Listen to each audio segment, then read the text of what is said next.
Bom dia, galerinha! Tudo bem com vocês? Hoje é quinta-feira e aqui no terceiro ano nós temos aula de História, tá bom? Então, qual é a data de hoje? Dia 22 de outubro de 2020.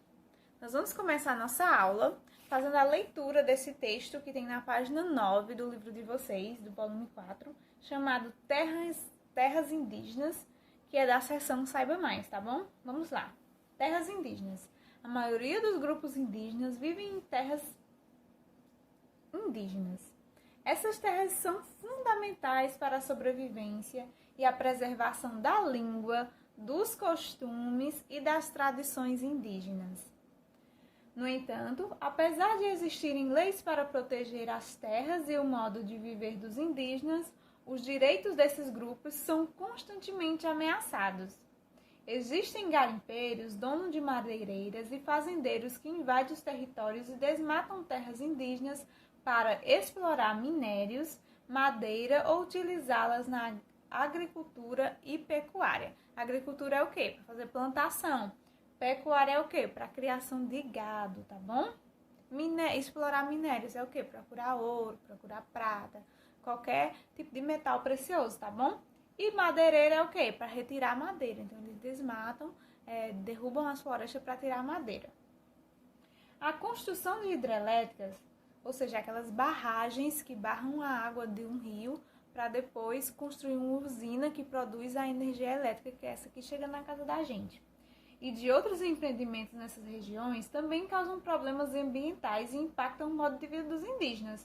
Na atualidade, muitos grupos indígenas lutam pela demarcação de terras onde vivem. E o que significa demarcação? Tem aí, tem uma seçãozinha aí no livro dizendo, definição de limites e de fronteiras das terras. Então, sempre tem que estar na luta para que seja marcada, que seja feita as fronteiras das terras indígenas, para que esses empresários não invadam as terras dos indígenas, mas é muito difícil. Muitos índios, infelizmente, morrem nessa batalha e a gente precisa estar atento para isso, porque não é um problema que faz parte da nossa vida, mas são pessoas que são importantes e que estão na luta só por um pedaço de terra para sobreviver, tá certo? Então vamos aqui, tem uma imagem de indígenas Munduruku fazem manifestação pela demarcação da terra indígena Sauari Muiubu, no Pará. E nós temos aqui também uma fotografia maior que mostra o quê? A extração ilegal de madeira nas terras indígenas dos Axanica, no Acre. Tá vendo? Que aí nessa floresta eles fizeram o quê? Eles entraram e derrubaram boa parte da floresta para extrair madeira. E ficou assim a floresta com a parte derrubada. Não pode, gente, porque é daqui que os índios que moram nessa reserva retiram seu alimento e sobrevivem. Se eles derrubarem tudo, essas pessoas não vão ter como sobreviver.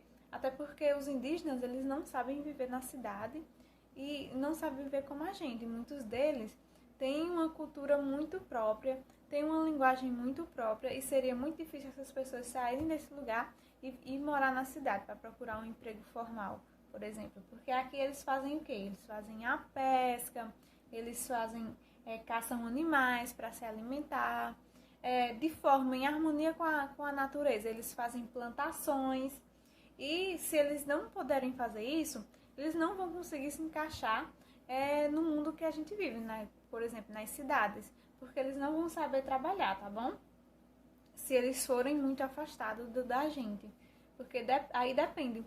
Tem tribos indígenas e grupos indígenas que eles conseguem muito bem se misturar com a gente, porque eles usam a mesma língua, eles sabem falar o português muito bem, eles já sabem usar celular, eles já sabem utilizar caixa eletrônico de banco, mas outros indígenas, eles vivem nas florestas e eles não sabem fazer a maioria das coisas que a gente faz. Até as escolas deles são diferentes, tá bom? Então vamos passar agora aqui vamos estudar agora as heranças dos portugueses. Os portugueses chegaram ao Brasil em 1500 e todo mundo já ouviu falar isso um monte de vezes. Em 1500, os portugueses chegaram aqui no Brasil, não foi? Aí, desde então, influenciaram o modo de viver da população brasileira. leia os textos que apresentam algumas heranças portuguesas. Aí eu vou falar aqui para vocês. Quem são os principais povos que formaram o Brasil? Em 1500, quando os portugueses chegaram, já tinha quem aqui? Eu acabei de falar. Tinha os indígenas, né? A gente tinha os grupos indígenas aqui brasileiros. Quando os portugueses chegaram, eles trouxeram um novo povo, novos costumes, novas religiões e também por conta da colonização dos portugueses aqui no Brasil, ou seja, a ocupação das terras por esses portugueses, vieram também os africanos, que foram os negros que foram escravizados aqui por quase 300 anos. Então, esses três povos os principais que formam o Brasil. Os indígenas que já estavam aqui, os portugueses que vieram em 1500 com Cabral, né, nas embarcações, e os indígenas que foram escravizados aqui também, tá certo? Então, leia os textos que apresentam algumas heranças portuguesas. Língua portuguesa. Nós brasileiros somos falantes de português por causa dos portugueses que chegaram às terras brasileiras há mais de 500 anos. Então, há mais de 500 anos, os portugueses chegaram aqui e como foram eles que colonizaram, que ocuparam de forma organizada o nosso território e dominaram os indígenas, então acabou que a gente tornou oficial a língua brasileira, a língua portuguesa, que veio lá de Portugal, tá bom? Religião católica. Os portugueses trouxeram a religião católica para o território brasileiro. Por isso, muitas das primeiras cidades receberam nomes religiosos, como Salvador, São Paulo, São Luís. Aí tem duas imagens para vocês verem. Uma pintura que representa a primeira missa do Brasil e tem uma fotografia do Santuário de Bom Jesus do Matozinho, em Congonhas, em Minas Gerais. Aqui embaixo a gente tem uma partezinha falando sobre a arquitetura. Os portugueses influenciaram a arquitetura. Muitas construções feitas pelos portugueses tiveram suas fachadas decoradas com azulejos.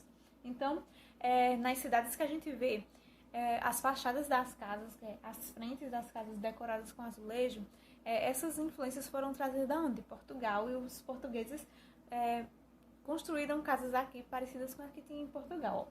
Casas de arquitetura portuguesa na cidade de Paraty, no Rio de Janeiro. Fachada da casa antiga decorada com os azulejos portugueses em São Luís, no Maranhão. Então vamos passar agora aqui para a página 11, que é a última página que a gente vai estudar hoje, certo? Nessa história, uma criança conversa com um avô português, que veio morar no Brasil. Leia o texto com os colegas. O senhor gostava de festa junina?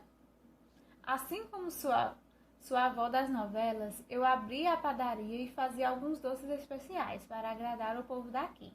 Pé de moleque, paçoca, arroz doce, canjica. Eu gostava da festa junina porque lembrava minha infância. E tem festa junina em Portugal? Perguntei. Tem festa parecida, respondeu ele.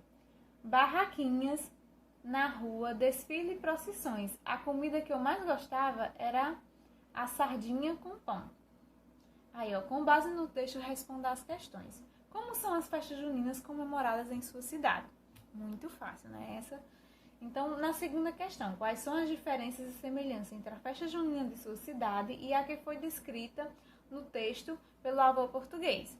Muito fácil também, é só vocês fazerem a comparação, certo? E terceira, as festas juninas brasileiras foram influenciadas pelos portugueses. Pesquise outra festa comemorada no Brasil que tenha influência portuguesa e escreva no caderno algumas características desse evento. Então, essa questão aqui, vocês vão fazer a terceira, vocês vão responder no caderno de vocês, porque é uma pesquisa, tá bom? Então, quando vocês forem me enviar a fotografia, me envia primeiro a foto do livro e depois do caderno, tá bom? Então, um abraço pra vocês e tchau, tchau! Qualquer dúvida, vocês já sabem que pode falar comigo. Semana que vem a gente vai estudar as heranças africanas, tá bom?